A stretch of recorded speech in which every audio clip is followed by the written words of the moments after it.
got to Ali Pali station at about 12:15. So, because this was me last time. I fucked it. Well, we're doing well. Doing well. Even worse. Yeah, it's not even. Yeah, it's fine. It's Fine. fine. It's fine. We've started later than this. This is Smark's podcast. Hello, I'm Stephen. I'm Zach. 2 in a row. We're doing great. Killing it. This Absolutely is why killing the it. view count's going up, because we've actually managed to start getting some structure into this. Yeah, shout out to whoever is watching. I let yourself be known. I'm actually going to say it. Comment. Say something. Like, Please. we need some sort of interaction. We feel so lonely. Tell me where I'm wrong. I think that's going to be as tradition now. I'm going to do my shout outs. I put it into the edit immediately, but I was so horrifically wrong about the John Cena Royal Rumble part. It was just, I don't know what I was on. I don't know what. Maybe it was the drinking. Maybe I should stop drinking. I appreciated how certain you were of it. Like, I was just excited.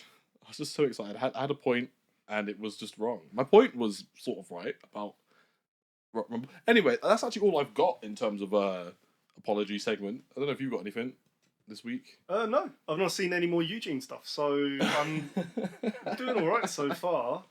I think this week I know one of the main topics is going to be a pretty controversial one, Well, as it always is. But I don't think we're really going to be saying anything too controversial about it.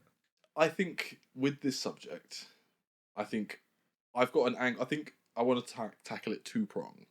I was thinking about this today. This is like not really the notes I have, but I think today's episode, I think we're going to tackle it from our Smarky perspective. Oh, that's dangerous. Is in the Zach and Steve way. But I've got a guest who's actually invited himself on. Very surprising. It's one of those interesting things that I love with this podcast and with the whole wrestling sort of community. Like, we people just come out the woodworks as fans. And I just happened to be talking about a podcast at a friend's birthday last week, and a friend at the party, my friend York, was like, "Oh man, I want to join. I want to get on, man. Like, I want to talk about the Vince dog." And I was like, "Okay, Sure. like, yes, come on this podcast. Come talk about Vince." So yeah, I think that'll be fun because I don't know how much a wrestling fan he is. Like, we're like super close friends, but like, yeah, I don't really know how smarky he is. So it would be interesting. But he seems to be enough of a fan to watch the Vince doc. So, Well, before I do that, I'm just... tradition. I need to get mine open. That's what I've been quietly trying to do. One of the nice things with him coming on is going to be the fact that that documentary was made for casual fans, I think. Yeah, like for me, there was actually I think I want to go into it. Like, I don't know how quick we want to get into it, but I think we might as well just jump right in. Like, I think for me, there was a lot of it that I already knew. You know, a lot of the thing I mentioned on this podcast is that I pretty much got back into wrestling by watching a lot of retrospectives and, looking behind the curtain and, the dark side of wrestling, all that. So, inevitably all the information, especially like, the main point of the screw jobs and the Monday Night Wars, a lot of that was like, yeah, that's just like standard Mark knowledge now. Like, that's like level 1. That's tip of the iceberg of wrestling, knowledge now. There's probably an era where people were watching things like Cultaholic and What Culture more than they were watching the product. Because it was just like you get all of the good stuff without having to worry about things like Vince's booking and the shit that went on in like 2016, which is that still where you're watching? 2016, 17? I'm all over the place, man. I'm horrific. That's the way to be. That's the voice of experience shown in there. Oh, Would you be happier if you just shadow stuck with one era? Yeah. I could follow. Even if it shipped? I love 2017. We have got the shadow producer in the room today. I'm gonna set her up with a tablet if she wants to fact check and keep us on Call track. us out for our bullshit. We need someone to do it. There is also today will be the long-awaited 2 months by 3 people return of Fact or Fabe. So I am willing to take on the handicap match if you wanted to have a joint answer to each of those questions. We could try. I'm not sure. I'm not feeling confident about Fact or Fabe at the moment. I don't know why. I feel like you're going to pull some shit out and I'll be like, I don't know. I think it's quite a a logical one. It's not. It doesn't test your smarkdom quite like you've been testing mine recently and having me pull what's left of my hair out. I will say, look at us introducing segments. Foreshadowing, planting seeds. We're a real show. We're a real show.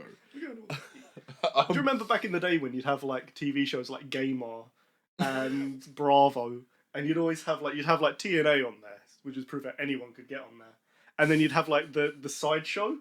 That's us. That's gonna be us one day. Yes, someone will book us. It's about 20 minutes of us chatting shit about the Undertaker. Yeah. So with the there's so many things. There's so many levels. I think I've got a little bit I want to do today, which is my Zach Smarkdom. I don't know. I'm trying to do a bit. Which is my 5 funny things I took from the doc that aren't actually Vince related or going to glorify any horrendous Vince behavior. No, it's just 5 funny things for me that I'm like, these are just, I just couldn't help but chuckle and find intrigue in some of the takes, some of the, just some of the characters of the doc. I know they're real people, but it's wrestling. They're basically characters. They've worked themselves into a shoot. Most of those people fully believe. Not fully believe, but they've fully taken on a lot of their traits in the same way people talk about, is Vince and Mr. McMahon the same thing? So yeah. Tony Atlas and Anthony, whatever his name is in real life, they're probably quite similar people. Yeah. That laugh, he puts it on, but I don't know how much say he has in doing that anymore. Yeah, it's almost like it's become second nature. Yeah. We will talk about Tony Atlas. Tony Atlas. Yeah, like I have no notes. Except for my 5 things. Crack on with those, because obviously with York coming on, we'll have Gary come on as well. He'll have some opinions. Maybe we should try kind of trickle that out as we go along, and we can talk about what we took away from it as Smarks. If you want to crack on with that list. Well, I think I'm gonna jump straight into it. Like the first funniest thing, and I told you about it because as I was watching, it was the first thing that made me literally laugh out loud. And that was fucking Bret Hart. Bret fucking Hart. I don't know. I don't even know where to start with it because it's just Bret talking about Bret that made me laugh. Like, he is so full of himself, and I imagine like 80% of the community is gonna be like, rightfully so. He's one of the greatest of all time. Like, but it's just, as much as I also respect that, I do think he's one of the greatest of all time. But it doesn't excuse how he talks about himself. Like, the man, I don't know. It's almost like if Donald Trump was actually a good person. It's like, but still had the same character. That's the sort of like character shot I'm getting of Bret Hart from his. Like, I can't like put the screw job aside, because obviously when it comes to the screw job, of course he was going to be fucking angry and like talk about how he got screwed. But like, even if you put like sort of a, the 2 sides of the story together from the doc alone. You've got Shawn Michaels, who admits he was a dick. Yes. He was like, yeah, I was an asshole. Like, he's got the Lord in his life now. That's the worst. That was the worst version of me. Like, I was an absolute asshole back then, and I didn't help. Meanwhile, Bret's just like, I was the victim. I was the best wrestler Vince had. I was the only guy in that locker room who knew what he was doing, and it's like, Jesus Christ, Bret. Like, what the fuck, man? I can't also unhear him in the Donald Trump voice now. So everything. That Bill Goldberg, biggest piece of shit going. Also, he keeps referring to himself in the third person, which also that's what starts to make me like sound like a Bret Hart. This, I'm like, you are the wrestler formerly known as Bret Hart. I was like, are you mad? Is he mad? Has he gone crazy? Like, no, he's just bitter. I know, but it's been like 30 years. Don't say that. Oh, that's so upsetting. He has every right to be bitter, because everything that happened to him in that 3-year space ruined his career. So, yeah. I mean, I'm not going to get into a shoot about the fucking screw job. I'm not doing that. We keep avoiding it in this podcast, and we're not doing it. We're better than that. Like, everyone who's listening to this knows what the screw job is. Yeah, if you've seen the doc now, like, I don't understand anyone who doesn't know the screw job. What I will say is what the I keep trying to call it a podcast. So this is weighing on my mind. What the documentary does really well is I think it has a lot of footage that I've never seen, and it does give a lot of weight to it, and it makes you feel like you're actually there. Like the shots of like Vince walking towards the locker room before he's about to get his nose punched in.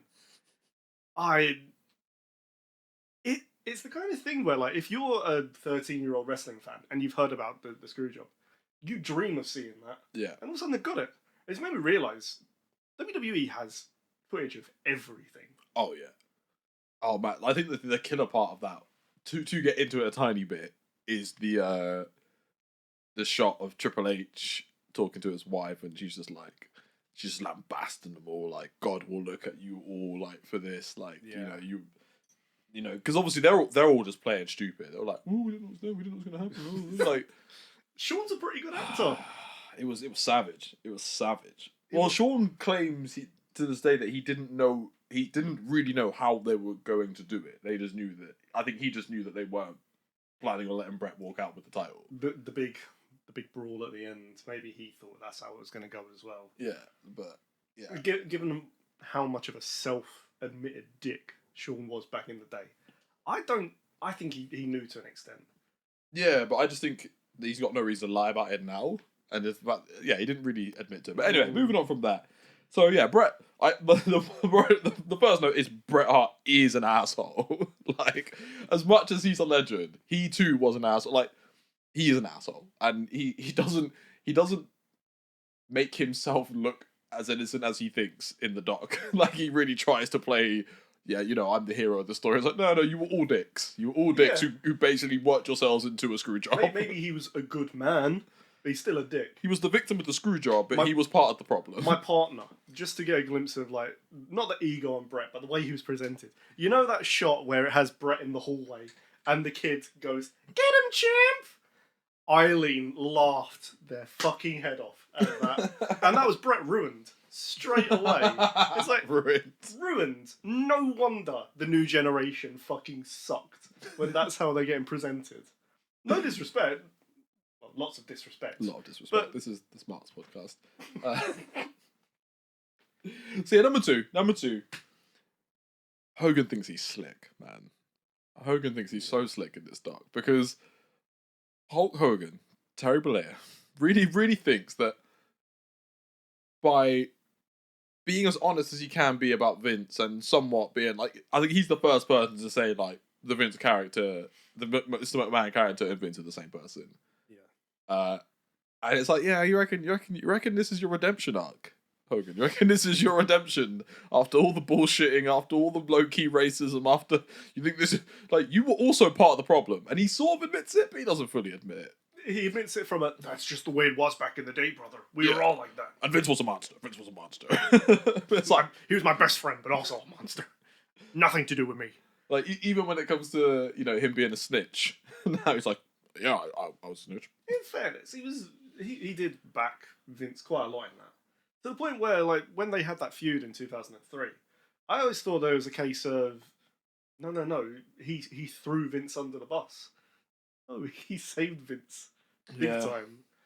And I don't know whether that's a good or a bad thing in hindsight. What actually happened behind the scenes? What don't we know? Did someone just get to him and be like, listen, Vince's case is this. Like, you don't have to say anything. Oh, but I really want it, brother. I need to sell Pastamania. But yeah, Hogan's parts are just I don't know. I'm watching him, and I can just see him. He's trying to work us. He's trying to work everybody, just as he does, because he's just from that era. Like, he's just one of those guys. Kayfabe's still real. It's never died. Kayfabe never died to that man. The reason he is doing the horrible things at these rallies, which are, like, really racist towards Kamala, is because Hulk Hogan in kayfabe is a monster. He's a horrible human. I know this is a left turn, but did you realise? Have you seen much of the old Hulk Hogan wrestling, like 80s? Honestly, before the NWO, he wrestled as a heel.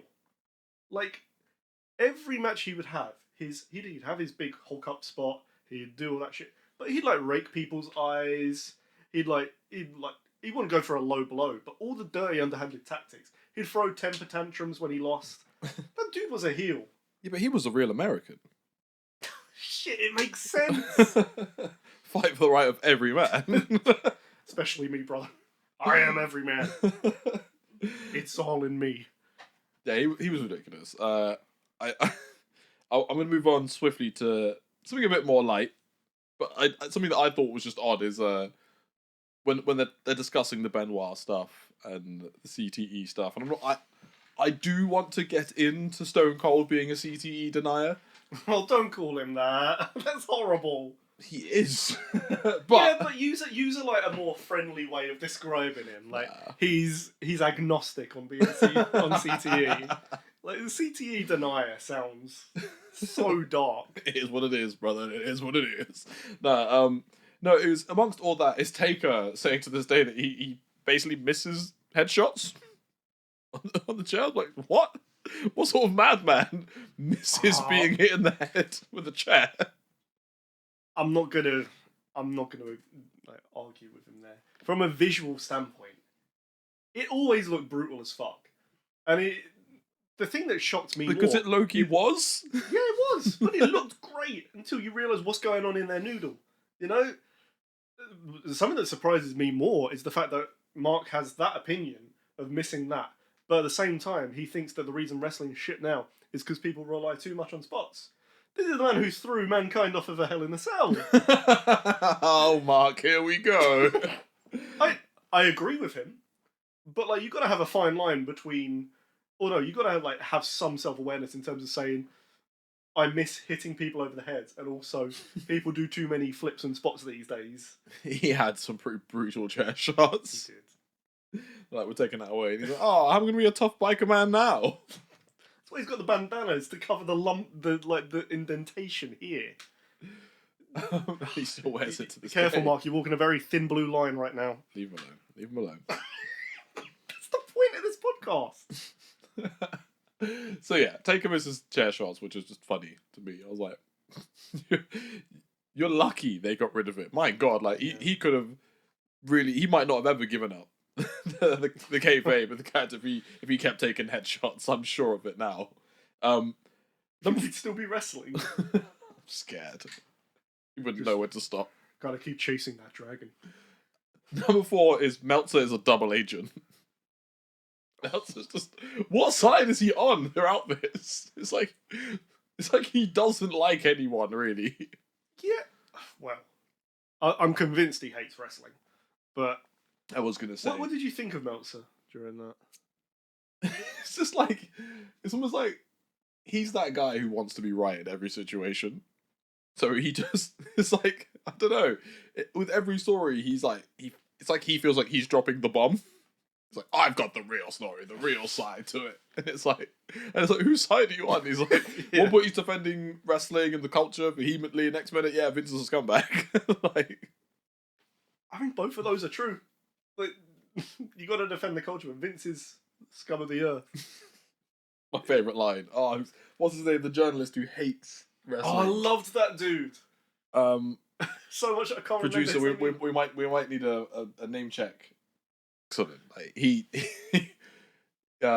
just from the get go, like that when he's introduced, they introduce his name and Vince talks about him, and he's like, he hates wrestling, he hates me, he hates wrestling.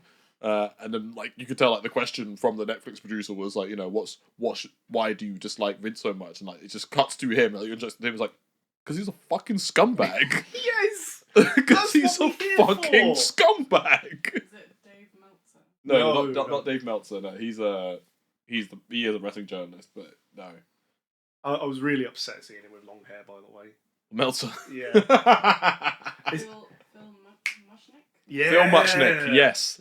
Shout out Phil Mushnick. Here's a toast to Phil Mushnick. Like, I'm not gonna lie, I did a little bit of like looking into some of his like reports and writings, and yeah, like he definitely was trying to take out wrestling off television. Like he was really very like almost like Christian mums against certain things. Like he was really like against all of it. Who's that lawyer? Jack Thompson, the GTA lawyer guy for wrestling. Yeah, pretty much. And like maybe it was like because of issues with Vince and Vince's like, well, not just Vince, but like, you know, the behind the scenes culture. But like, I think some of his attempts is why Vince could, I suppose, stand by he just hates wrestling and wanted wrestling to be gone. I was like, yeah, like Fair enough. Yeah, like It's a little bit of column A, a bit of column B. this guy conflated his hatred of Vince with his hatred of with just wrestling in general. Yeah. And it was I got a lot of, I know I keep mentioning this, a lot of Bret Hart talking about Bill Goldberg vibes from him. But it is if instead of saying I hate Bill Goldberg, he's like I hate white bald men. The same kind of vibe. I'm going to jump to number 5, which isn't really a takeaway, but it is in a way. We are going to need the Paul Heyman tell-all one day. We will get it. Because Paul Heyman is truly... I think he will go down in history. He will need to be known as just the truest narrator of wrestling. Like, he's the man who was supposed to and was born to narrate the story of wrestling. Great shout, actually. Like, if we were to get like the story of pro wrestling, like say like 5 years from now, you have not elderly. He's never going to be elderly. You're gonna have an aging Paul Heyman. Like you can hear the saliva hitting the microphone as he like passionately screams about wrestling. Yeah, and he knows so much that you can tell because he's always got that gleam in his eye. He's always got that like twinkle. And even when you could hear him in the background during Vince's, you can immediately say, Vince is like, what the fuck do I say so I can come across as human, but like I'm not giving too much away? Like, because that, Mr. McMahon and Vince might be the same person, but the Vince presented in that documentary, that's the fakest Vince I've seen, I think. It was so blatantly a case of trying to present yourself in a more human way, but by creating a fake persona, as opposed to what wrestlers do, which is presenting yourself, but in a extreme light. This was all fabricated, I think.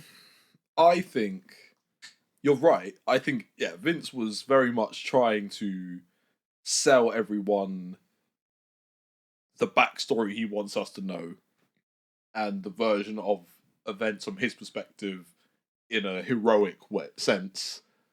You know, very obviously, you know, he knew, he must have expected them to want to deep dive into some of the dark side of things. But I think at the end of the day, I think he expected this documentary to paint him as like a legend, a hero of the business. It seemed like it was going to until the allegation came. It really came across as a bit of a puff piece. Well, I think it still does. I don't know. It depends on how you sort of look at him anyway. But I think it really comes down to, controversies aside, are you trying to make a piece? And I think that's what he's trying to defend. Were they trying to make a piece about the man who built wrestling up to what it is, or are you trying to do a piece about the controversial real life, I suppose, character of him versus the character that he gave us? And, you know, was like the question they kept asking, was there a difference? Is there a difference between the people that we see on screen and who they are in real life? Even when they're being painted as like scripted characters. Yeah.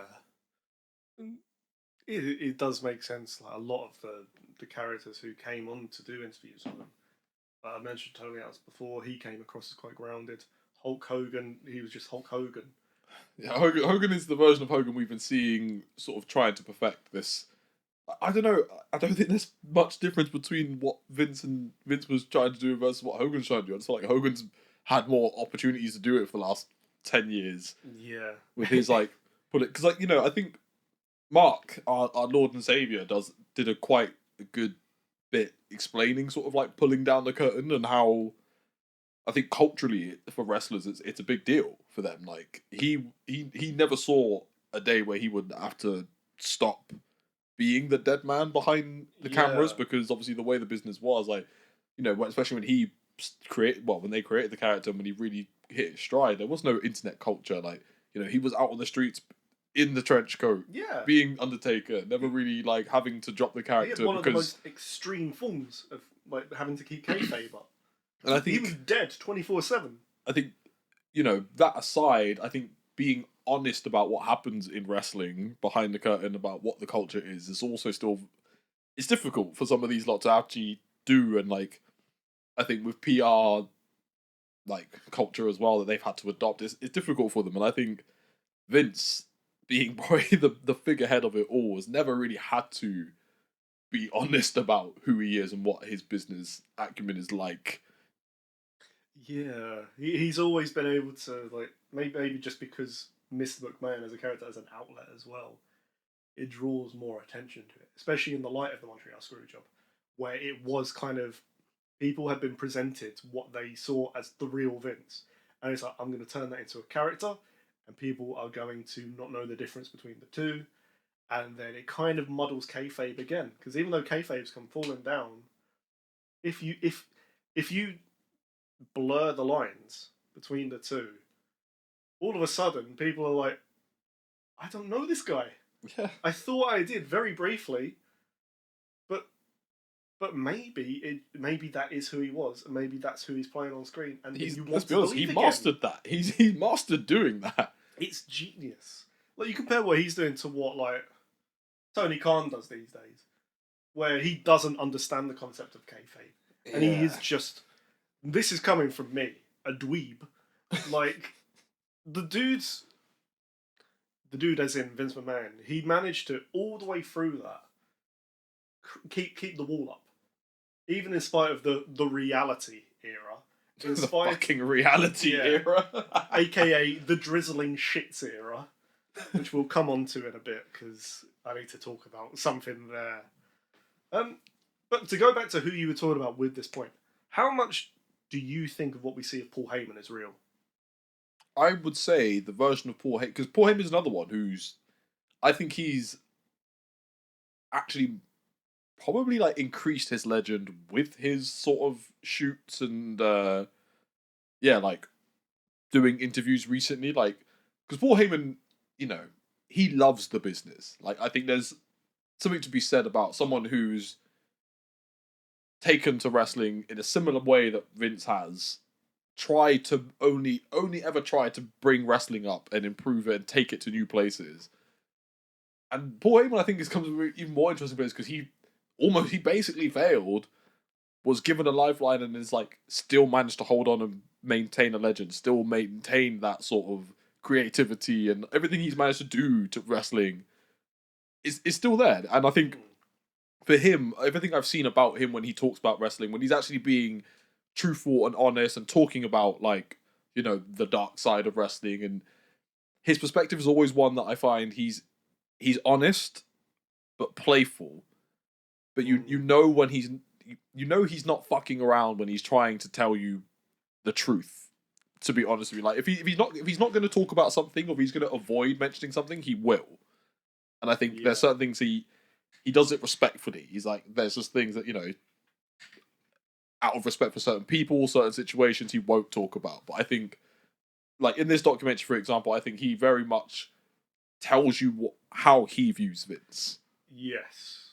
Very truthfully. Like, how he's always viewed Vince, and how it makes sense to view Vince. Yeah, the cynical businessman in Paul. Because at the end of the day, in spite of his failings and things, back in the end of ECW, he was a nightmare, Paul Heyman. And he had dodgy dealings everywhere. So, in terms of their business angles, there's probably a lot in common they have. And there's probably a lot of mutual respect, which is why Vince always brings Paul back. Why Paul always goes back.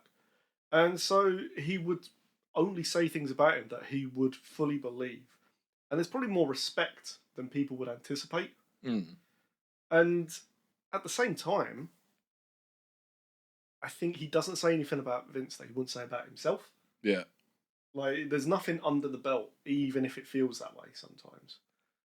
So I'd also say this about Paul Heyman. Paul Heyman is clearly not dumb enough to try and bullshit people, because I think he understands the nature of, like, social media and, I suppose, like, journalistic culture, and what will happen if it turns out he has lied. Like, what, I think he's WrestleMania 17. Or someone trying to murder him. Yeah. I can't believe 4 years after that, Tommy Dreamer was main evented an ECW pay-per-view with the Sandman. Things turn around so quickly in wrestling. It's crazy. But Yeah, well, I've done my bit. I'm ready to riff for the rest of this time. I'm happy to riff. But I want to hear some of your takes from the Mr. McMahon epic. You know, the funny thing is, I don't think I had that many. A lot of it to me was just, it was really great to be able to see, literally see behind the curtain. Because, as I mentioned earlier, it's so rare that you have all these stories, you have all these things that you know are true and all these conflicting opinions. And then all of a sudden, you're seeing a video of the Hearts backstage calling Triple H out. You have all these things which show you what it's like. And in a weird way, I think the reality was way more, not underwhelming, but understandable than what the stories make it out to be. Mm. Like hearing that actually, no, there was just a sprawl of people holding each other back and Brett got one good punch in. That makes sense. It is hilarious the way that Vince lied. Yeah. Even to this day. I walked into his room. I knew it was coming. I walked in and I let him punch me in the face, and Brett's like, bullshit, you put up a fucking fight, and I won. and then you hear it from Take perspective. I was like, oh, it was interesting. Yeah, the tussle up and it's like, yeah. So Vince to this day is still in denial about everything, every aspect of his fucking life. I fully believe Taker on that.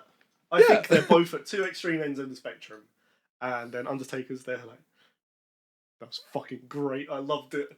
And then all of a sudden his love of MMA came about. What if I start wearing MMA? Yeah, there's the thing. Those things that surprised me. I mean, I need to think a little bit hard about the things that did surprise me. I think.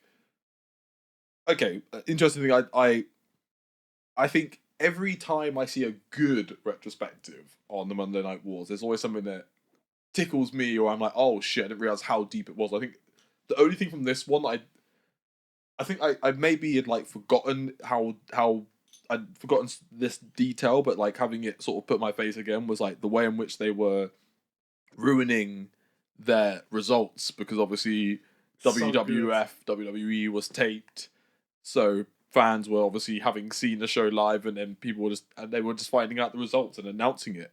And I'm like, that's fucking savage. It is savage. It's like genius. And that's so evil. So savage. It's like, I'm like, goddamn. Like in those moments, I'm like, not that I want to feel any sort of sympathy towards the man now because of said controversies, but damn. Like, imagine dealing with that.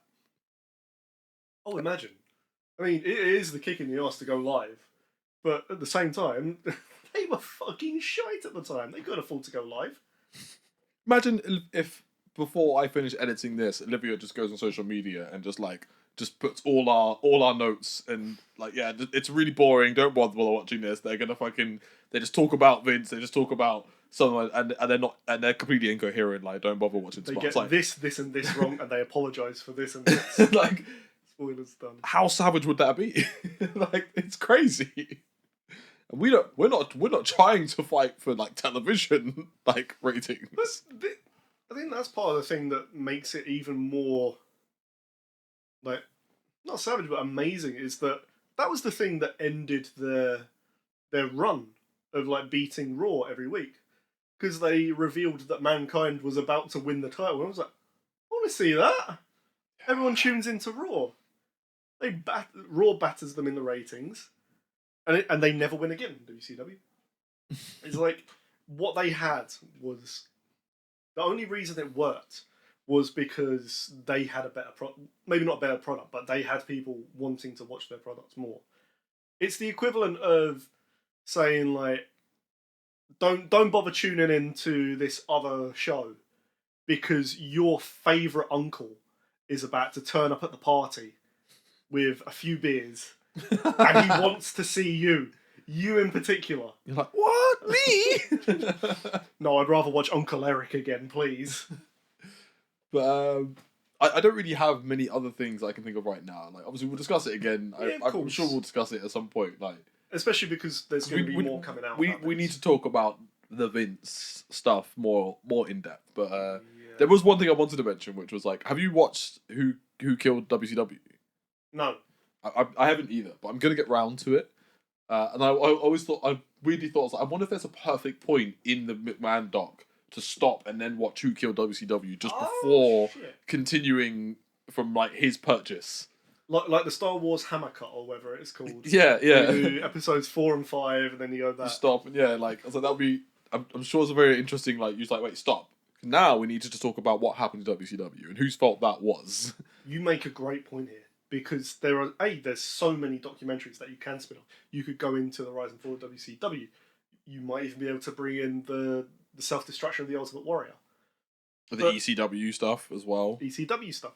But something that I found really interesting with this this documentary was the fact that how ironic is it that Vince McMahon, who made a career out of making all these documentaries to slander other people, as I said, Rise and Fall of WCW, Self-Destruction of the Ultimate Warrior, which ruined his reputation for so long, when in reality he could have done that himself by being a massive bigot. Oh, poor guy. Well, it's just one of those. Muddy. But how ironic is it that this has kind of been the thing that solidifies Vince's legacy, which is he was a really, really, awful person. But also, all that puff piece part of it now is down the drain because people just come away from it thinking about who was Vince McMahon. I will say this: there's some scary shit on social media. I've seen comments. I've seen people like, "Oh, I still stand by Vince. I don't give a shit." And I'm like, "Oh my god, people are serious." There are people who are deadly serious and don't care. And like, Vince is still a legend. Vince is still great. I'm like, man, that's crazy. That's fucking crazy. Like, that's fucking crazy. This is why I got off social media. No, I need to know. You're missing some good shit, man. There are such good jokes out there. Sometimes I see people like, Steve would fucking love this. There's some good shit. Yeah, but I can't bother to keep screen recording funny videos, man. Like, Valid. You get that once a month. Like, I appreciate if it's it. really good, like the racist Hulk Hogan, like real American, I seen that before. Had to be done. I needed it for my own records. It was so good. Fight for just whites. Fight for just whites. Oh, it's got some stuff in my bag. So I did make a couple of notes myself. Oh, good. Because I'm on fumes. Oh no, that's absolutely fine. It's a couple of things. I've got 2 topics to talk about. Yes. We'll do. I'm not going to break down into the nitty gritty of it. But in between our 2 topics, I think that'd be a perfect time to do. Are they Vincey or are they something else? Well, it's about the Mr. McMahon character really, because it's kind of me talking about on-screen authority figures. Obviously, Vince is probably the most iconic of all time. Even if he did steal the Eric Bischoff character. Oh, did he? What, the guy who was originally just an on-screen personality who it turned out had a massive stake in it and is actually there to kind of manipulate the characters and keep the person he wants on top? Yeah? I'm sure Eric mentions it in the pod. In the doc himself. He says that, but I don't know. I would argue if Vince stole that, Eric would need to admit to how much he actually stole from Vince, which he would never do. Which is why I'm like, fair enough to Vince for being like, I didn't steal his idea. He can think that all he wants. He can think that all he fucking wants. Do you think the NWO angle and the Degeneration X angle were copies of each other? Do you stand by that? Because I disagree on that as well. I feel like yes and no. Yes and no. So I think arguably they're both just product of the 90s. Yeah, exactly. The late 90s was so anti-authority and so like rebellious that you'd be stupid not to do that. Because arguably you could say that like DX was just a stable in the similar vein of like the vibe that they were giving from Stone Cold already. Yeah. So they suited each other. Yeah. Like, and they weren't the only ones doing that sort of angle in wrestling either. But ECW, the entire thing. Because ECW was originally Eastern Championship Wrestling. And then as a response to that kind of counterculture, it became Extreme. Yeah. And the point of ECW wasn't to be extreme. It was to be counterculture, and it was to be a response to what the mainstream was doing. Which is why, when Shane was trying to buy ECW, and he wanted to buy UFC, it was going to be a case of, no. Now, all of a sudden, we're going to be opposition to this. It wasn't about doing extreme, it was about being different. And that's what everything going on in that late 90s period was. Rightly. Can I wear the belt though? No, you don't No, get to it's wear. fine. You have to win. You have to earn the win. belt. So, introduce yourself. Or should we Again. introduce you? We're supposed to be the host. This is my Olivia, everyone. Hello. Also known as the Smarkzita. The Smarktita. From our most viewed episode from season 1. No way. Yeah. Aww. Yep. That's cute. You can't go off now. Also the one that literally knows nothing about wrestling. So I'm here for all the viewers that know very little and need translation from these guys. Yeah, you get the tablet of knowledge. She just gets to type things in. She's trying to keep up. She's like, Yeah, that's what I've been doing. I've been sat there ECW. like I was literally typing like what was it? The screw job. I can't believe you don't know about the screw job. No, I did actually know about it. Yeah, I was just like, you haven't should know actually by needed now. to, like- You live with me. Yeah, it's deep. I must have gone on many tirades about these sort of things. Anyway, so I'm not even sorry. I think it's a blessing to have someone like him just like rambling about this shit. I know there's an element of Depends on the I day. wish it'd stop. depends on the day. Depends on whether he's watching Sometimes I'm 2017 like- or 2003. Yeah. Sometimes I'm like, okay, I'm into it, and sometimes I'm like, I What? just want to watch some Totally Spies. You know? We watched Powerpuff Girls this morning. Yeah. The reboot or the old school? No. No, what's this Powerpuff Girls Not X? not this noncy. Or Z, or whatever the Reboot. fuck it is. Like Powerpuff Girls Z, like it's Dragon Ball. What the fuck are we doing? No, I find it funny when Vince comes on the screen when I'm watching anything and Olivia's there because she just boos him. Yeah. Which I always find a bit jarring when I said this before when people cheer Vince. I'm like, why are we cheering him? Like we should never have been cheering him. Even like I said before, he was the reason that half the storylines were bad, or most of the storylines were bad.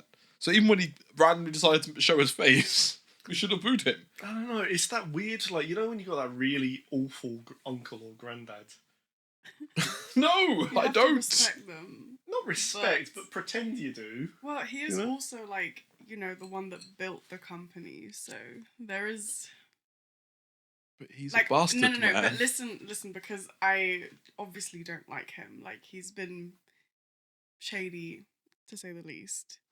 But he's still someone that he's still the one that created this incredible platform. So I think that's why there's this like Yeah, duality in play. it's. I hate to almost have to say it, but it is almost. Well, no, it's difficult because of all the things as we said about like, you know, the character versus the real man. But it's like, can you separate the artist from the art situation here? Like, That only Well, works for when they're Michael dead. Jackson.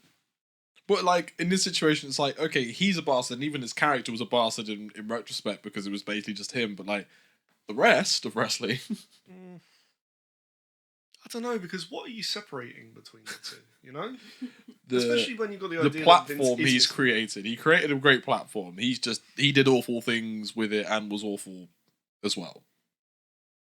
Yeah. He did good things with it too.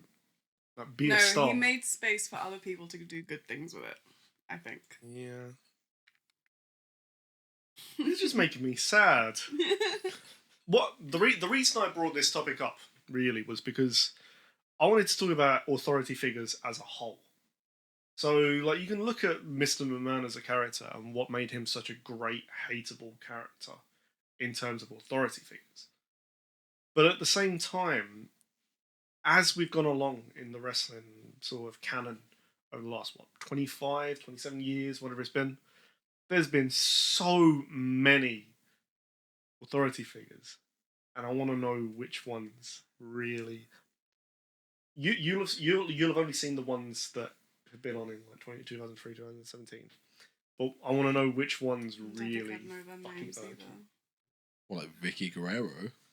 Oh, she's fucking hilarious. We are a pro Vicky space. Excuse me. Is it Even that one? Steph. Oh, she's You've so been funny. watching when Steph's in Oh. charge. Where Stephanie McMahon has been like running. Mm, Even recently with I her. haven't seen much of her. You've just not true. Olivia has just witnessed the debut of Mr. America. Oh yeah. Who could he be? Who could he be? Oh. That's Razor Ramon. Myst- I know it. mystery.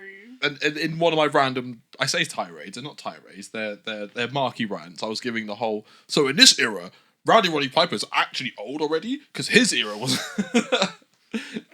Because she's seen It's Always Sunny. I'm like, this is the Maniac. I'm like giving it context. Like this I love you, isn't kids. this isn't his era right now. He was old here, 21 years ago from now, because it's 2003. Yeah, and then that It's Always Sunny episode was like 4 years later. Still the best It's Always Sunny episode, by the way. I'm Rest not in biased. peace, Rowdy, Yeah, rest in peace. the Maniac. So many toasts. Yeah, I couldn't believe like seeing him. Like, oh I was my like, god. oh my god! For real. It's crazy that It's you him know as the Maniac! you know him as the Maniac. Yeah. Didn't know the real context. But yeah, the debut of Mr. America, like so yeah, Steph being in charge and then the beef between you need to watch Mr. McMahon. Like you need to watch the doc. You God. do. But who is your least favourite on-screen authority figure? And then I can tell you why you're wrong. Laurinaitis. Oh, fuck. I'm still going to tell you you're wrong, but... Well, yeah, like I didn't see too much of him, but like he just seemed annoying. I felt like they were just trying to do another like I don't know, he felt like he was trying to be Vince and also trying to be scary, and it was like you don't get to try and be scary when you're not like actually physically intimidating and you're managing wrestlers. Like wear a bright red suit. that doesn't work.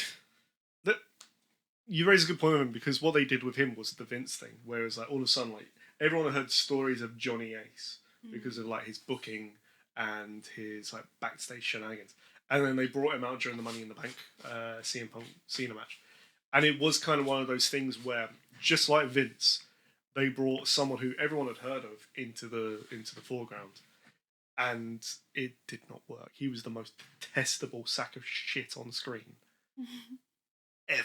Possibly. Hulk Hogan TNA 2010 is up there. Oh, we're counting other promotions. Yeah, I think we have to. Like, we're talking about like what Vince did for the industry and like separating the character from the blah blah blah. That's one of the unfortunate things that he did as well. Is TNA had some of the worst on-screen authority figures ever.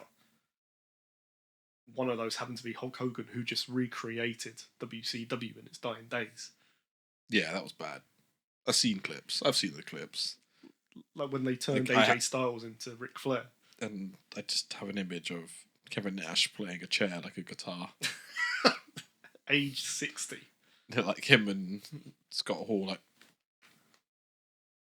It's sad.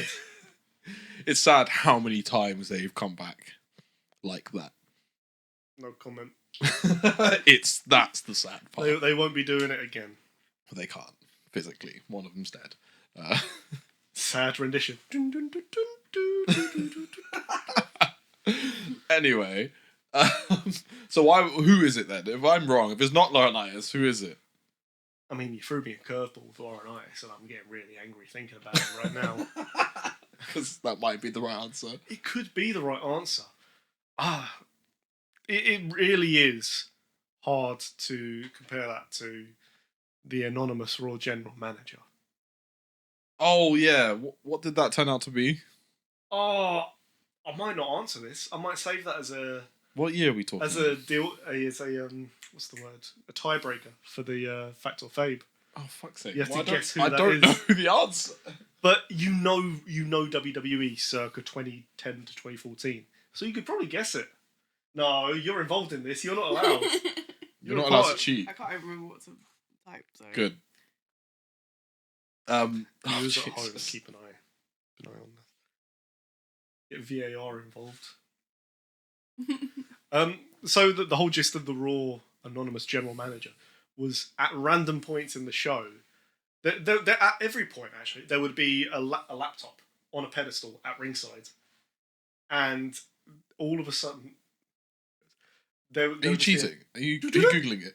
I have no idea who this is. So you can do the rest of it, but you can't do the tiebreak. This means nothing to me. I'm never going to remember this, so... He will. This is for you to win. He knows who that is. I know who that is. That's Hornswoggle. I would never have bigotry. guessed that, for the record. Huh? I never would have guessed it. How? He was the punchline to everything. He was Vince's. This is the era that son. I really sort of stopped watching, and I haven't. I haven't. When I go back and watch stuff, I do tend to try and watch like specific storylines or follow like a run. So that era, there's nothing that I know of that I want to watch yet. So I'm only watching things by accident. Not the Summer of Punk. I haven't really got around to it. I feel like I just know too much that I'm like, I'll get around to it. It's really underwhelming, so you probably... Like, I'm sort of not really interested in watching the Straight Edge Society stuff. Oh, Straight Edge Society's so good!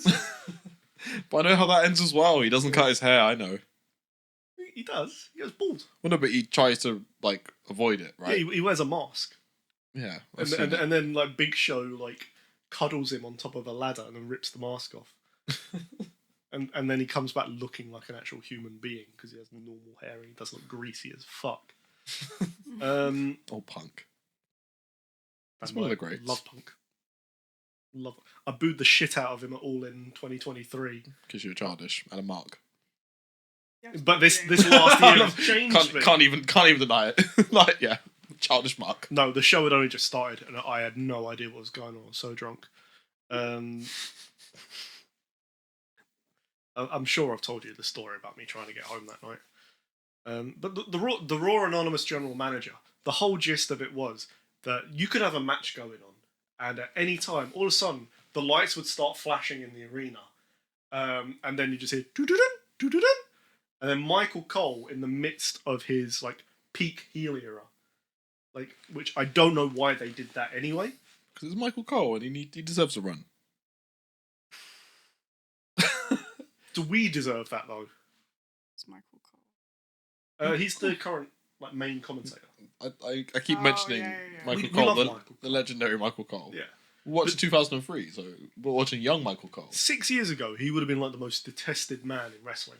Just because they're like, no, JR was better, we liked this. And now it's just like, no. This dude has stuck around for like 25 years. He's the voice of wrestling. Yeah. But every time he would say, excuse me, everyone. I have received an email from our anonymous general manager. And I quote, 6 times a night. Every fucking Raw and SmackDown. And it was the worst. It was the worst every single time. It was like, there's no personality. There's no payoff until 4 years later when you find out it's Hornswoggle. 4 years of this. No, they didn't do it for 4 years. They just did a 25th anniversary thing where it's like the Raw general manager shows up and then Hornswoggle climbs out from under the ring. Oh, God. Yeah. Is he in the Hall of Fame? Do you reckon he deserves Hall of Fame? The laptop. Hornswoggle? Just throw it out there. It's hard, isn't it? No, I don't think so. He was a good sport. I suppose if we're saying Hornswoggle, then I think Eugene might have a bad at. Then I'm like, no, Eugene doesn't. I'm not making this mistake again. Unless he comes out for his speech, I want a kiss. Oh my gosh, no.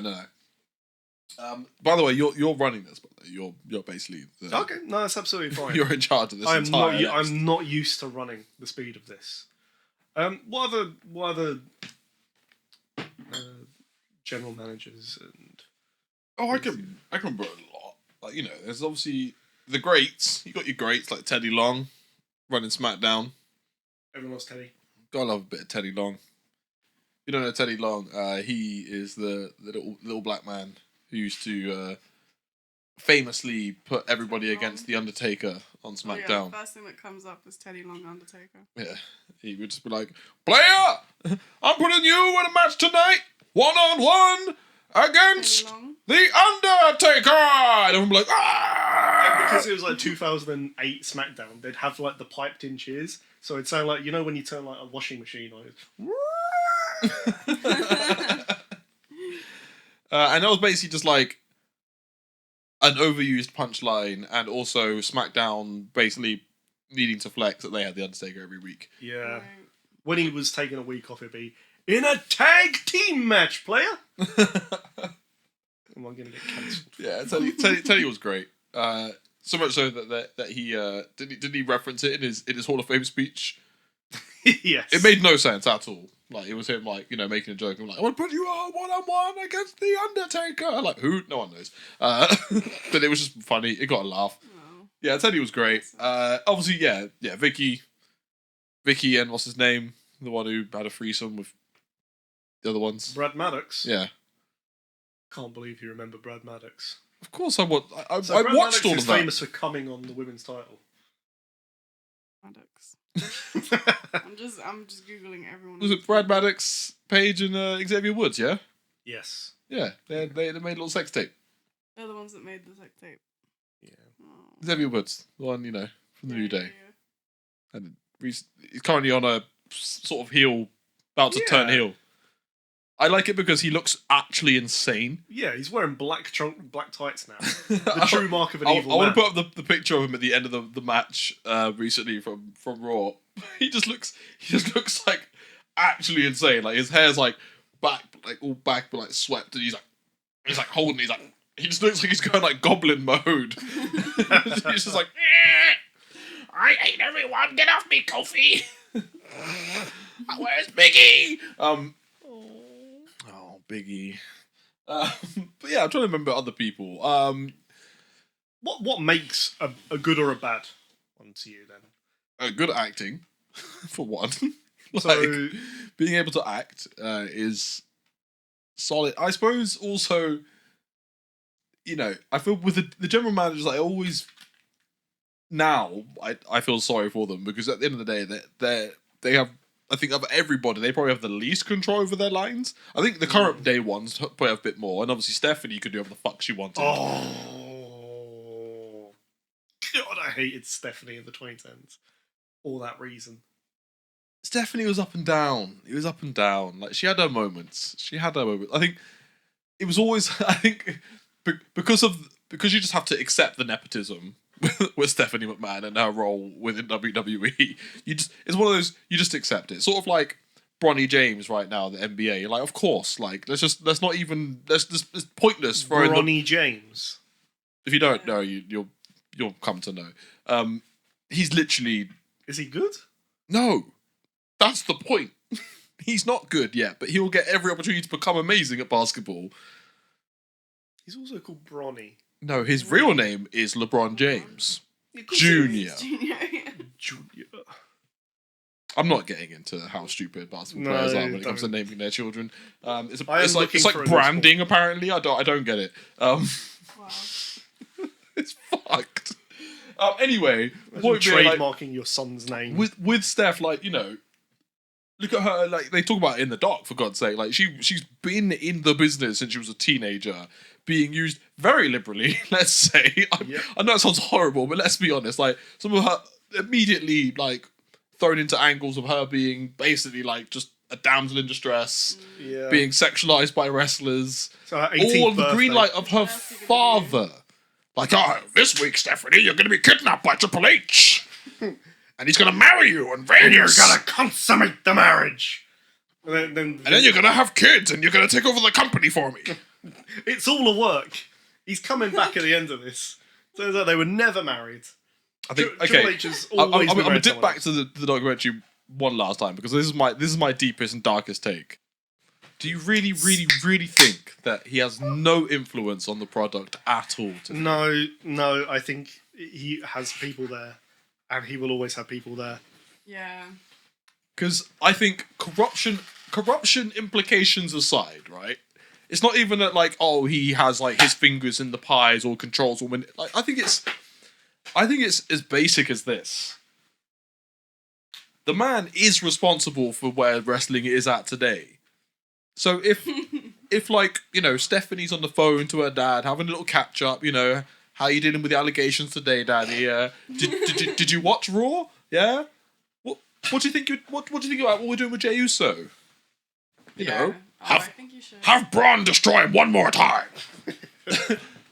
Yeah, we thought about that as well. Yeah, we did think it was gonna. Yes, really keep that rivalry going. Say you love me again, Dad. Please. Tell me you're proud. Tell me you're better than Shane. Of course you're better, Shane. Fucking traitor.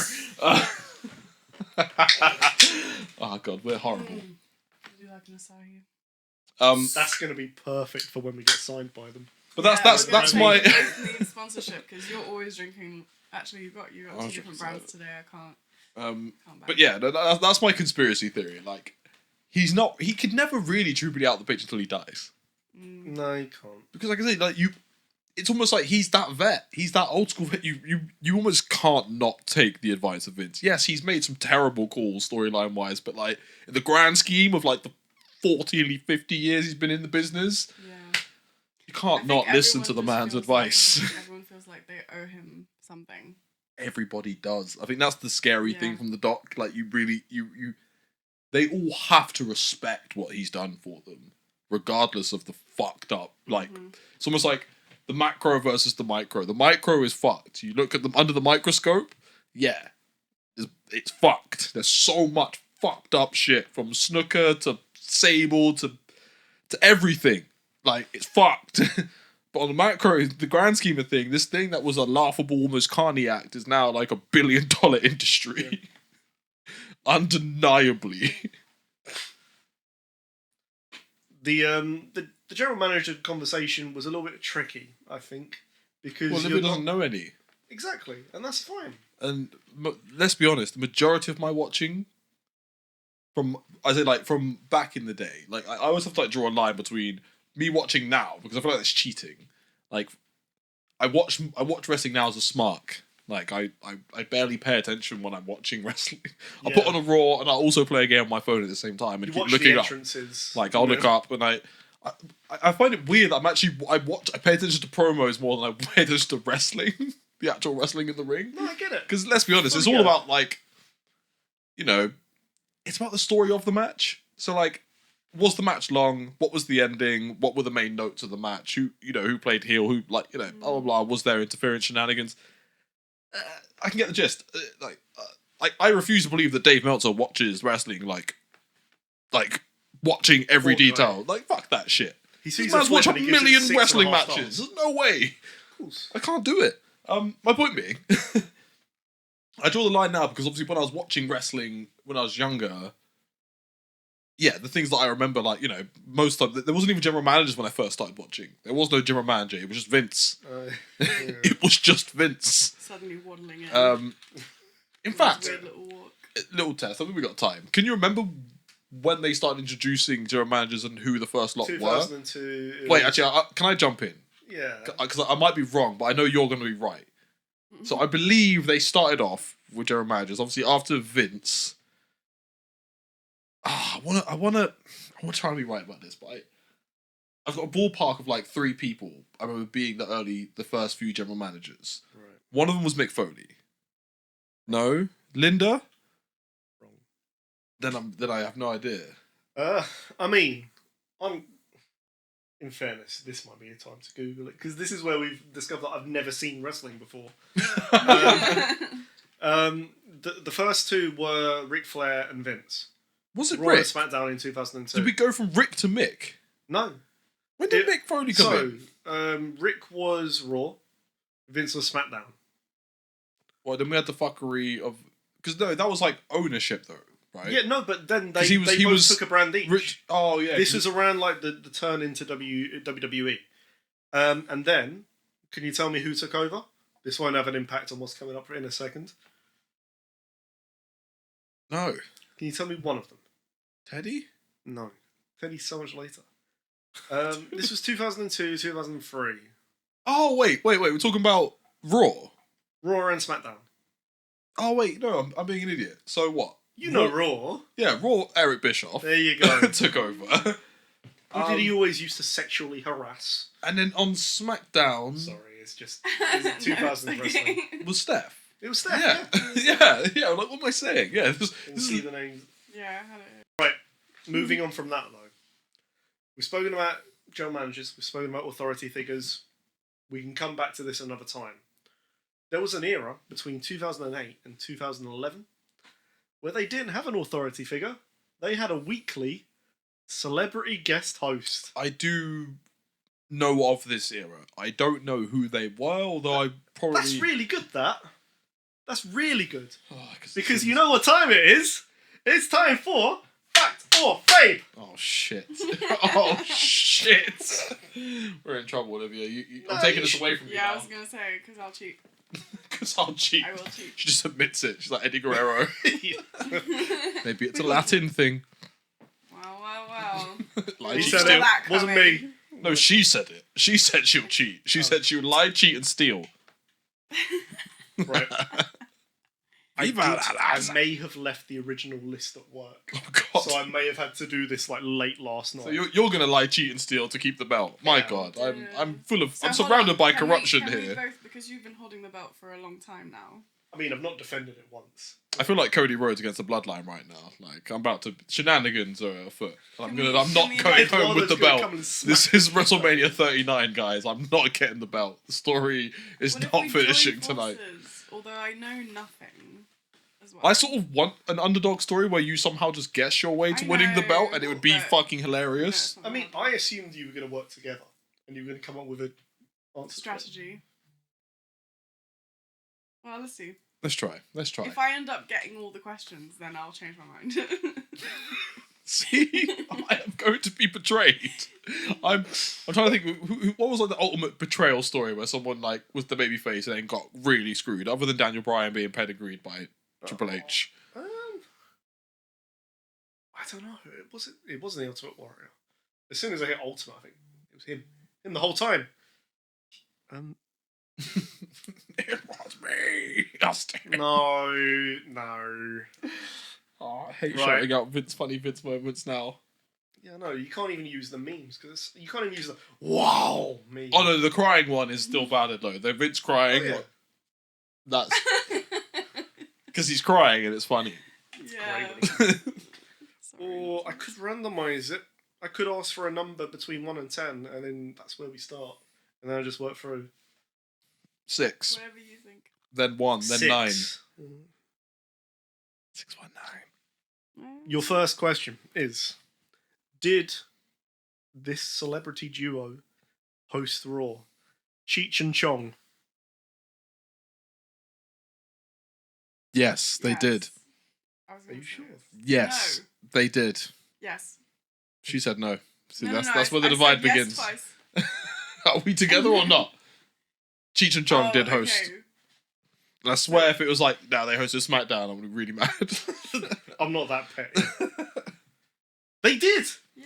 They did I host feel like it. I've got like an image of it in my head. Yeah, it's really weird because it was like during the PG era. It's like, why did you get these like famous stoners on? Didn't they? They had Snoop Dogg several times during the PG Yeah, but era. Snoop Dogg's funny. Snoop Dogg, a convicted felon, hip hop artist who's always sworn, and stoner. During the PG era, they're fucking. I said it. I'm sorry. People, I didn't hear it, so it doesn't count. I didn't say it. People don't think of Snoop Dogg for that anymore, though. They think of him for like the Spyro the Dragon adverts. They think he's a don't. silly little Or guy. Just Eat. I'm about to say all those awful Just Eat adverts. They got their money's worth Good out of that. delivery. like a G. Getting all the celebrities for that. He wasn't he the ambassador Christina for Aguilera. the Olympics this year as well? Yeah. Anyway, so that's one. We got one. Yeah. It's coming home. It's coming home. Coming on. Next up, Fred Durst. Oh, I don't know who that is. That's The the lead sing- singer of Limp Bizkit. Oh, okay. I'm going to say, Wait, what? nah, because the only reason you could have this man back would be to introduce The Undertaker. And if The Undertaker wasn't at the show or doing the American Badass gimmick, you can't have Fred Durst on the show randomly, Oh, they have. They have had Fred Durst on the show. but not in this era. He got ejected once. Not in this era. I'm saying fame. No, in this era, he did. He got Wait. ejected because he threw middle fingers up at the camera. Wait, so I'm wrong? No, I'm not saying that. I'm saying, what's the question? So he was a host. All of these celebrities, it's a case of did they host? Oh, Did they I see, did I they see. host Raw? And there's no gotcha moments where I say, no, he hosted NXT. Okay. Was it Raw and SmackDown, or was it just Raw? Just Raw. Yeah, I feel like it was just Raw, right? Yeah, I'm saying fame. I don't think Fred Durst ever hosted Raw. I'm gonna say he did. So we're splitting now. So we're splitting. Fine. Fuck. This is so harsh on me, viewers.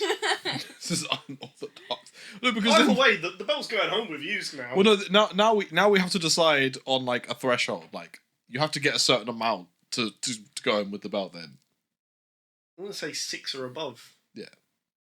And then you go home with the belt. and then if we both go above 6, I then just want to say, whoever's if I win highest. this belt, I'm gonna be so fucking excited. I'm cancelling the podcast. Because the times when that belt was ours, and Zach was holding it, I had so much fire to just own it. She You know? kept taking it all the Power time. fantasy. I was just like, yeah, exactly. And I had to remind her, this is my belt. I'm the champ.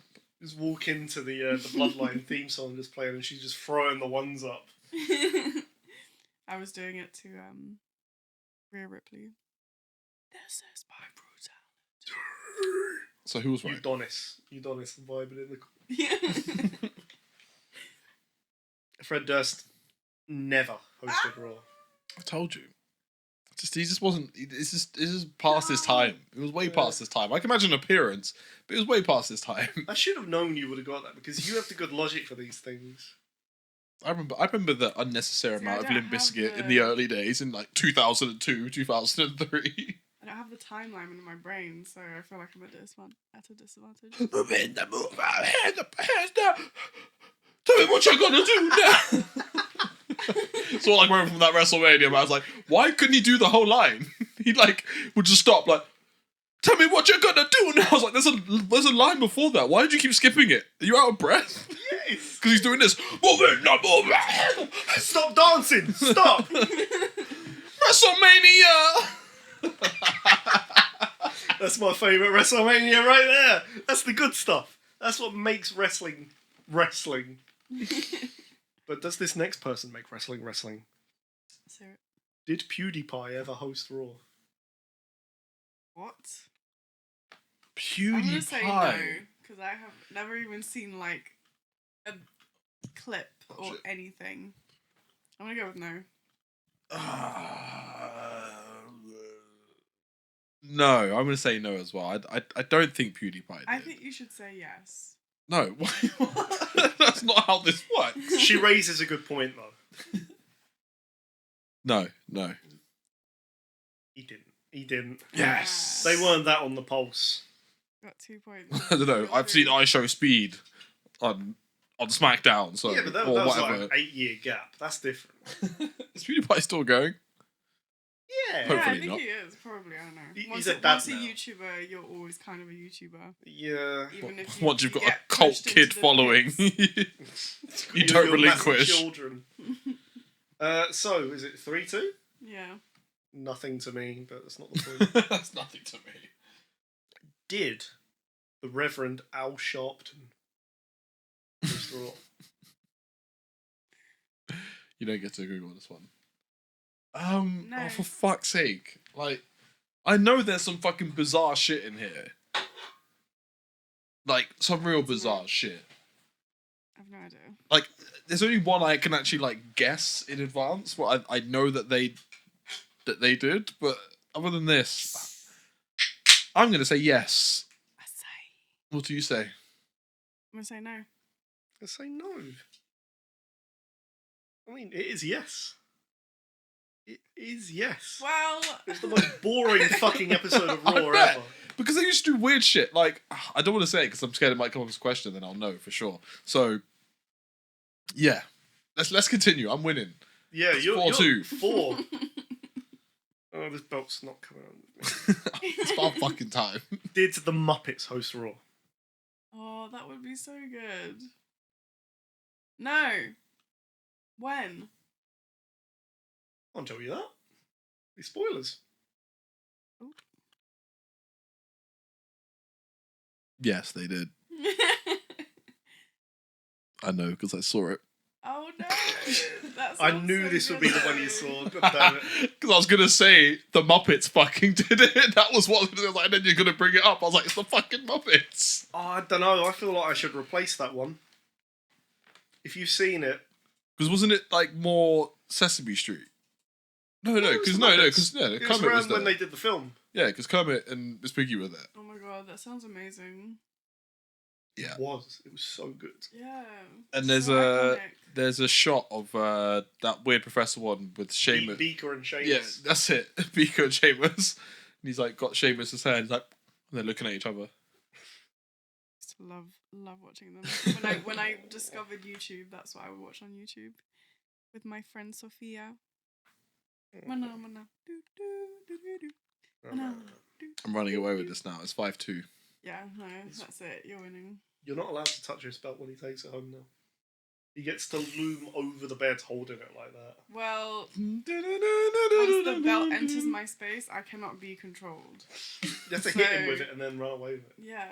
The bed is the ring, As and soon then as everything this else is enters, ringside. as soon as it enters the home, it becomes a free-for-all match, non-stop in the house. It's like the hardcore title. I refuse to acknowledge the 24/7. Udonis is running away with it. I don't care what anyone says. To be fair, he probably pins us at night. We don't even realise it. Yeah. He's just got shoulders down, like counting with his tail. Who we got next? We have Jared Fogle next. I don't know who that is. Jared Fogle. That's the guy that South Park always takes the piss out of. The Subway guy. Partnership. Turns out. Was it a he Subway nonce. day? Was it a nonce? God, all these twisted people. In wrestling, who guessed? I'm like, you're mad enough to just think of this person randomly, so I don't know. I'm gonna go with no, because it feels a bit random. I'm gonna say yes, just to oppose Olivia. I knew you would. This was a bad idea. This is a It's great like- idea. I love you. It's all good. I'm going to throw the belt at you. Was I right? Yeah. No! He actually did. So you won now. Why did you say no? Because You need to get the rest right, and I need to get the rest I wrong wanna so see we if can you- contend. Oh, no, I want to see if you get all 10 of them right now, because you're 6 for 6. Oh shit! Yeah, how am I doing this? It's because it's 50-50. Wait, so now you've got the belt. You need more challenge. My one was way more challenging because you had to get answers right. You had to like provide information. I like this. It's Flex fun. your smarkdom. Next up, we got Sai. I was about to say something so That wouldn't horrific. surprise That's me. about I'm to gonna get go- me I'm gonna go cancelled. yes. You're going straight on with yes. Yeah, that would surprise me. Get cancelled. Go on. I get the belt back if you do. And then it's our podcast. Like, I've never heard him speak English, so I'm like, does he Never speak heard him English? speak. And, I've like, never heard that's what I mean. anything Like, outside of his I'm like, does he songs. speak English? Like, does he enough to host a Raw? Sin Cara didn't, and he wrestled. Oh, Sin Cara. Sin Cara. I'm gonna say no. He didn't. He did not. fuck's sake, Stephen. What do you mean, for fuck's sake? He does the opposite to you. If you get it right, then he's fucked. So get it right. Please, he's going to do a 10-0 sweep. It's coming home. Okay. Ozzy Osbourne. Oh, this is a tough one. Imagine Oh. them doing like a throwback to the Osbournes, and he's there like, Sharon, I'm gonna go Sharon, with where are the no. kids? Why have they left us? Oh fuck! Did Ozzy? host I'm saying no. Just Raw? straight up, I'm gonna say no. Straight up with the no. I You don't just really go with do- your gut, don't you? Yeah, Yeah, they it's been fucking wrong right. most of this time, but Triple H, mate. He loves a bit of old metal. He got Ozzy in. Yes. Yeah. Yeah, you're right. wow. How am I doing this? This is just hurting a bit now. Wait, is that 9? That's 8. Oh shit! So you guessed that Fred Durst, no. PewDiePie, no. Reverend Al Sharpton, yes. The Muppets, yes. Jared Fogle, yes. Cheech and Chong, yes. Psy, no. Ozzy Osbourne, yes. But what about the cast of The Hangover? What? No. Yes. I feel like I should go with the opposite of what my gut says. No. It's wrestling. You gotta remember. Yeah. The Oh, early it's WrestleManias such have an the most absurd world. unnecessary and random, like, looking back at it now, celebrity appearances. Like, do you know that Cyndi Lauper was at WrestleMania once? Wow. Yeah, And exactly. she also hosted Raw in 2012. So, anything is possible. Oh, the cast. No. I'll go with no. Yes. It's no. Oh, for fuck's sake. Do you know what my logic was? I can't see any of them taking a bump. They don't have to take a bump. I know, but like just that logic alone. One I of them just goes missing and they have to find him. what, in the arena. Yeah. It What's the works. payoff? They're hiding behind John Cena, and that's why they couldn't see him. He'd been kidnapped by Hornswoggle. Fuck's sake. Or he was in a cupboard snogging one of the divas because they had no respect for women at the time. Last one. Right. It all comes down to this. For the clean streak. If you don't get this right, I'm taking the belt home. I always want to agree to that, but no, I want it. I want it so badly. I've missed it. Betty White. Oh. I'm gonna go with yes. I'm going to go with yes as well, because I see a cake spot. Yeah, it'd be Does she pretty. bake? I don't know why. What's she got to do with cakes? She's old as fuck, and she's an old lady. I mean, she What? bakes. I just see a cake spot. I'm right, aren't I? With a score of 9 out of 10. Fuck! Nobody, because Zach got 10 out of 10. Give it to Have the belt. Have the belt.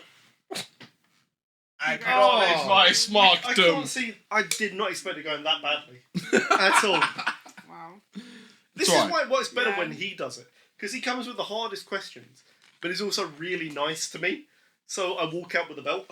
Because I don't want to come up like I don't know. It's more satisfying if someone can actually get the questions. I almost like want you to get them right. So sweet. I need you to know. Well, I want to know what it feels now I am once again Smart Champion. I think it's time we open this up. I think we have some sort of a tournament. We need to have more guests. We need to open this up because it's boring. No one wants to just see us two fighting over this belt over and over Open again. the This is like challenges. Anyone who watches Smarks is welcome to challenge for the belt. name your category of wrestling. And then you can come up with some more questions, and then you can be like the I can referee. be the master of Yeah. proceedings. Smart. Listen, if you only know shit about John Smart Cena, we could do a stuff. John Cena quiz. Smart. Stephen will win that. Yep. Well, we can do to close out. We still got a bit of time. Oh, I'm going to go to the toilet. Unless you guys have any particular things you want to talk about, I do have one topic that kind of spirals from that, which I can leave you to, and then I'll come back and join in. Yeah. Sure. Celebrities in wrestling. Okay. Yeah. Yeah. I mean, it's tricky for Olivia because everyone she thinks has been in wrestling, it turns out hasn't. So, Hey, she saw Bad Bunny versus Damian I Priest. was say Bad Bunny was definitely. he won the title a year later. What the fuck? Bad Bunny is the baddest bunny. He really could beat anyone. I think I'm going to start with Bad Bunny because he's one of the most interesting people for me in the last 2 years because I genuinely didn't know who the fuck he was. Boo. Yeah, boo me. Do you want to boo me? Want to boo Galaxy? Definitely you give But me no, your- Bad Bunny is a funny one because, I think, as I mentioned to you, there's the whole celebrities in wrestling sort of stemming from WrestleMania. You might not know about this, but it was actually one of the things that Vince used as an early attraction to wrestling. Like you tried to incorporate like celebrities into the main event. So you had like people like Mr. T. I think that was WrestleMania 1. Cyndi Lauper, and that was like a blending of like MTV. So like when we see things now, like Bad Bunny appearing, like obviously being like one of the biggest artists on the planet at the time. Logan Paul, one of the most like controversial and most like recognized figures in social media, being part of wrestling. Like it's almost actually always been a mainstay of wrestling, and it's again one of the annoyingly smart things that Vince has been on the pulse with, like getting concurrent people that are recognizable and bringing them in.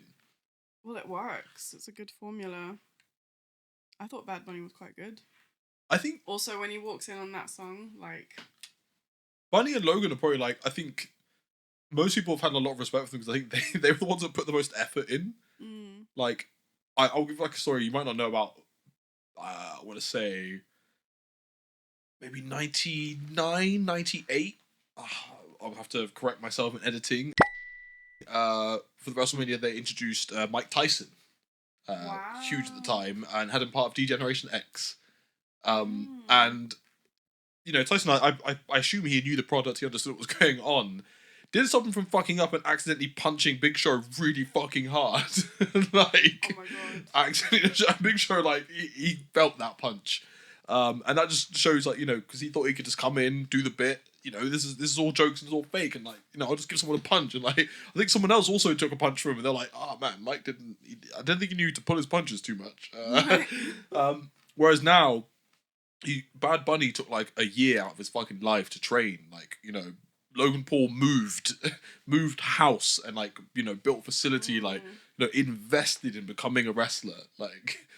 And, I really thought Logan Paul had just become a wrestler. Like, he did just become a wrestler. That's the crazy thing, isn't like, but like, as in people will look at it like negatively, but at the end of the day, it's like, as a sort of celebrity, regardless of what you think of him, he came in the celebrity role, and he took it seriously, and he actually like he respected wrestling, and that's why they gave him a belt. Yeah. We have just predominantly talked about Logan Paul and Bad Bunny, but I gave it context. And I was saying, like, you know, just to catch up where I was like, compared to, like, the olden days, the old WrestleManias where you had the celebrity spots, and even, like, I gave the Mike Tyson example. I believe it was Big Show that he accidentally stiffed and, like, punched him, like, quite badly. That was Floyd Mayweather. Oh, no, yeah, Mayweather punched Big... No, who was it Mike Tyson punched? Was it Shawn Michaels? Yeah. He punched Shawn Michaels and he fucking like gave him a black eye. That was the last thing that Shawn Michaels got before he went off for 4 years. Shawn Michaels took a punch from Mike Tyson. But yeah, no, Floyd Mayweather accidentally punched Big Show like bad. And that was much later as well. Much later than the Mike Tyson thing. So 2008. So I'm saying, like, yeah, giving it context now, like the Bad Bunny and your Logan Pauls who like took time out of their lives and invested time and money into wrestling to be a part of the show is like very respectable. Yeah. It was a slow process because in the early 2010s, you would have had people going for WrestleMania matches. Like Maria Menounos, who, no disrespect to her, she's a wrestling fan. So for her to actually get a wrestling match was cool. Floyd Mayweather, he put a show on. But they got Snooki in. I remember hearing about Snooki. Yeah. At the time, or just... I think at the time, yeah. Yeah. But the reason they got her was because they couldn't get Justin Bieber. They couldn't get Bieber to the best. He was going to host WrestleMania. Best. And that's the thing, for hosts, I think that was great. But I think when, you know, like Vince has always loved the celebrity spot in a match, going back to WrestleMania 1. And I think that's why, like, now, I think, if anything, I love what Bad Bunny and Logan have done because they've now raised the bar. They're like, listen, like, don't...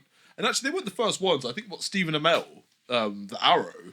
That's who I was thinking of with Cody Rhodes, wasn't it? Yeah, he was one of the first people. He got involved and he trained. He's friends. He still wrestles now. He's got a promotion. He loves wrestling. Like I saw he did an interview with Chris Van Vliet, and he's talking about it. So yeah, he was another one. He's friends with Cody. He still trains with wrestling. He takes the business very seriously. But I think people like them, they've like raised the bar now. So now like celebrities in wrestling, I think my take on it now is like it's actually been elevated. Like I think the future of it. Yeah. It's very similar to like, you know, NBA have always had like a celebrity game. I know I always bring up the NBA. Butler used to play in that until he turned out to be creepy. Well, I'd say Kevin Hart was in it Hart. 5 years in a row and got MVP because Kevin Hart is very fucking good at basketball. And there's a lot of you see a lot of celebrities come out the woodworks again and realise that they're really fucking good at basketball. It turns out, like Justin Bieber can shoot. Chris Brown was quite good. There's a lot of people that were quite good at basketball. I'm gonna go pee now. I'm taking the belt because why would I leave it with some losers? And you can continue to watch celebrities. You remember who the fucking Smark is? This won't last, Zachary.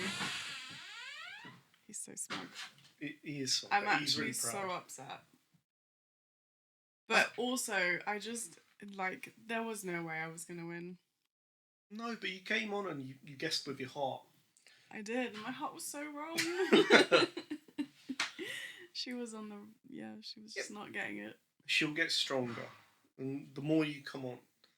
Do you know what? It's more just scared I I'm gonna find be. it so difficult to remember all these names. I think that's the main thing for me. Just and also he watches wrestling so sporadically that I find it so difficult to keep up because he'll just jump from fucking current to 10 years ago to a few years ago to, and I'm just I don't have the attention for this. It's always a bit tragic.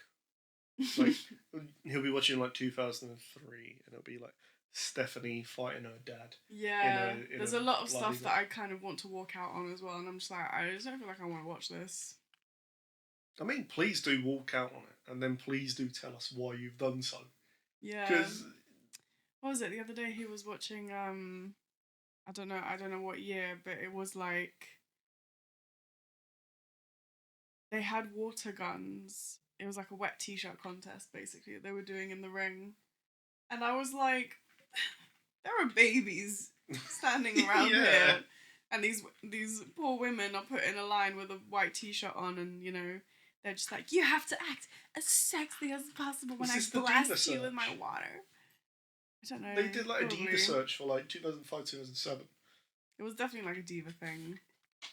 And The then there entire was term the diva. main diva who put herself on the side of the ring, and the guy literally just blasts her white shorts with water. I was just oh man, it was This was less than 20 rough. years ago, man. That is so crazy. Zach, have you been watching the Diva Search again? No. You perv! Fucking horrible man. Why? What? I You're haven't now been. stripped of the belt and it's coming home with me. Wish. Give me the belt! Give it back. My precious.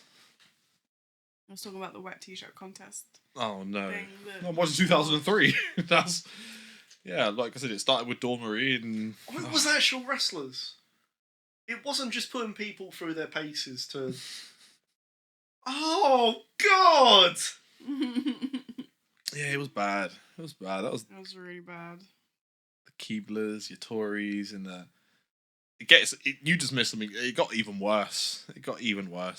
Sable coming back, and I then walked out. I was just I can't consume this, I'm afraid. the Sable coming back was even. They covered that in the Vince doc. That was even deeper. Did you not know that she sold us? even worse than That's that? Stephanie's She was dating Brock Lesnar. I mean, do you know how they started dating? Not really. Brock literally broke into her house. She was dating someone else. And he was like, no, I really like her. And he broke into her house. And what? They're still married to this day. Oh I'm my assuming he God. did everything consensually. She's like, hey, I'm gonna break into your house tonight. And she's like, that's hot. Yeah. Wow. Now they got kids. They got a little They monster all look child. like Brock. Literally monster child. I mean that in the nicest way. I'm sure she's lovely, but she's she kicks the fuck out of the other girls for sure. she took daddy's genes, and it's Yeah. She will never be in danger. You will be in danger for being around she her. got daddy's shoulders. I walk around with the keys scary between part. my fingers in case Brock's daughter appears. Ready to throw you a mile. That'd be fun. That would be fun. She's swinging me around like that. I don't care. That's the best tag team. Intergender tag team. The Lesners. Mm. I'm saying, future of wrestling. Imagine If he comes back, yeah. Oh, he's coming back. They put him back on the roster, didn't they? That's the spoiler now. That's how you know when someone's been fired or been re-added. They just appear on WWE website on the roster. People notice like, oh, Brock Lesnar's back. So I don't know why they do it. Surely you should just wait until he's actually back. But like, yeah, legal issues are cleared up. Like he's in the clear. It's fine. That's probably why they do it though. Because no, he's not a monster. He's okay. He was just implicated. It's fine. But yeah, I think they're just giving him a year away. But I think that it looks like they're working towards maybe doing something with Goldberg, maybe doing something with Brock. Not again. You don't see Goldberg and Gunther. It was funny. I did enjoy it. Gunther is becoming the best heel. Like, disrespecting Bret Hart and then turning around to Goldberg and being like, I know I used you to disrespect Bret Hart, but like, you're not really my favourite wrestler. Let's be serious. He got into Bret's head by calling him Bill Goldberg as well. As Bret would do every time. Bill Goldberg, my favourite wrestler. It's like, yeah, of course you're not my favourite wrestler. Why would you be? Do you think this is built to a Bret versus Goldberg match? Where Bret kicks him in the side of the head. That's the ultimate payoff. But no, that's never happening. And then Goldberg's son who looks like Kane. Well, no, I saw a theory online. It's a horrible one, and a lot of wrestling news seem to have picked it up and believe it. But people seem to think that we're going to work into a Goldberg versus Gunther match, but Goldberg's not actually going to be like healthy enough to do it. So Brock's going to come back and back up Goldberg, and we're going to get Brock versus Gunther. They should be mortal enemies for life because they're the same person. Best pals. Why? Because they're best pals. Remember when everyone booed them when they tried to have a match because they were both quitting? They bonded. They bonded on that. They're like, he doesn't deserve us. We're the best wrestlers ever. Says two of the worst wrestlers at the time. They're just muscle-bound freaks, alright? Leave them alone. Failed football players. They should just have a wrestling match where they just throw a ball to each other. You want to catch the pigskin, son? Whatever American dads say. I've got to say, Goldberg does look in good shape for his age. Like, of course he does. Like, I'm pretty sure Spear won't look as devastating, but I'm ready to give him one more match. 100% it will, because it's all he's got. On the subject of Spear, my most hated move in wrestling. Like, I've said it before on this podcast. I really have no time for the Spear. I think it's the lamest finisher. But on that, have you noticed? You probably haven't because you don't watch wrestling. They've started calling Braun Breaker's Spear the Super Spear. Because he does it so good. Because he's a Super Saiyan. He has gotten bigger, I noticed. In his appearance on Raw the other day, I was like, oh god, him and LA Knight, you could tell they've both hit the gym a bit more recently. Yeah. And Sheamus, obviously Sheamus has come back and everyone made fun of him, and I was like, he even said it himself. He's like, I'm obviously gonna cut the weight. Like, I'll be cutting the weight, but I decided to come back on TV, and it's like, he has. Good, the belly's gone down. Good for him. But yeah, on that, like, Braun's gotten a bit more tone. LA Knight's got a bit more tone. I'm like, Braun looking more toned is terrifying. Because I'm like, yeah, it almost makes no sense that Jay beat him. Like, it's like he should just get that title back immediately. Jay beating him, to be honest. I did because I think they've made a mistake. Jay should have beat Sammy. Yeah, they should have. They should have had that. They should have suspended Braun for longer. They should, after him battering everyone, they should have suspended him and had like gotten everyone out of the way on a singles run, and then have another new person come in for a long run. Because what they've done now is they're like, all right, we held all the titles off for like most of last year and most of this year, so it's time for the titles to change hands all the time, which I think is Cody's loss is incoming. Cody's going to lose before the end of the year. Before WrestleMania, you think? He's losing this title. He's not carrying it, and I think it makes sense because I'm bored. I'm bored. He's had no good rivalries. I think it's the way he's been booked. I think putting him in a storyline with the Bloodline again, stupid. Really stupid. Like, don't get me wrong, like, keep the Bloodline relevant, even if it is hanging on by a thread, but just help him build new talent, have the Bloodline feud with Roman when he comes back, and then they reconvene and do, whoa, it's you! That kind of moment, like at Survivor Series or something. Or even, in the Bloodline versus Bloodline match that they're so totally gonna do at Survivor Series. Have Cody be the surprise partner. That would have been cool, but but only because he wasn't feuding with the Bloodline all year. I have got a little prediction. My little fancy booking prediction. I think Cody's already in this match, but I think the surprise partner, because they just ended SmackDown with Jimmy saying we need help. Cody's Sally? the obvious help. It's going to be Seth, but I was saying this. I've got this whole thing about Seth at the moment. Seth is about to enter. He's done it before, but it's time for him to enter his Austin era, where he's going to be on a fuck everybody. Like, just literally, he's going to just be fucking over everyone left, right, and centre. He's going to have no allegiances, and he's going to fuck everybody, and it's going to slowly trickle down to eventually to another rivalry of him and Roman butting heads. But for now, I think the best way to do it would be, he just randomly had a moment where he just butted heads, not even butted heads, but him and Jay just like, I was like, weren't they friends last time they saw each other? Now, now he's scowling at Jay, like, nah. I'm like, it would make sense for Seth just to go back to, yeah, I'm Seth freaking Rollins. I don't give a shit. Time to fuck everyone over, and have Seth be the wild card. Like, he's gonna be in this Bloodline thing on the good Bloodline side, but he's gonna be the wild card. You're all Bloodline to me. Yeah, at the end of the day, like, I just want to be on top, but actually, like, once we've won this, fuck all of you, and he's gonna like stomp everybody at the end of this, like, fuck you all, and he's gonna be like, what happened? He's like, yeah, it's Seth. Like, he didn't give a shit. So that's what I hope where this all goes, because I don't know, like, again, the Bloodline thing is cool, the Bloodline Civil War was cool, but where do we go from here? Because Roman on top doesn't make sense, and Roman versus Cody doesn't make sense. We don't want to just repeat the same stories again, so we need to go somewhere. And that's our time. That is our time. It's been a weird weekend. It's been a little bit all over the place, but it's fun. I'm glad we had a guest. I'm glad we got to do Fat to Fave, and I'm glad I'm the champion again. Prick. I will have my revenge. Until next time. We might even have a guest next time. Hopefully. Really nice. I won't name him yet, but we'll get round to someone it. that knows a bit more than I do. Good luck to the Grand Old Duke. We're making you a Smark. That's right. Making a Smark. That's the That's long storytelling. That's what it was about you. So I need to get rid of you, and I need to get you on there. Smark and Mark. That's the way it goes. Or we get rid of you, because you don't even watch wrestling, so I'll become the Smark. No, wrestling's shit. I'm in the indies, mate. I'm into indies. I will end it on this.